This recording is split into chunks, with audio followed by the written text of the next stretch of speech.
Помладите од 40 години кои се пријавиле преку сајтот Вакцинација МК ќе почекаат за вакцини. Од денеска предност се дава на постарите, кои се пријавиле дополнително, а за кои пристигнаа нови 40.000 вакцини од AstraZeneca, изјави денеска министерот Филипче.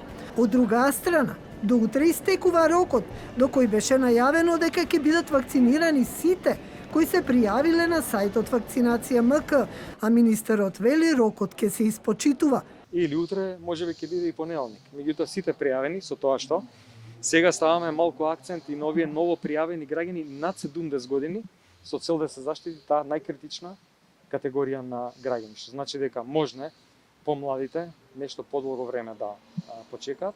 На почетокот на оваа недела одлучивме дека таа граница ќе биде 40 години и оние помлади од 40 нешто повеќе ќе почекаат и затоа ставаме акцент на постарите. Министерот Филипче порача дека е рано за укинување на маските на отворено, а се уште ќе има ограничување и за ревакцинираните граѓани. За сега не.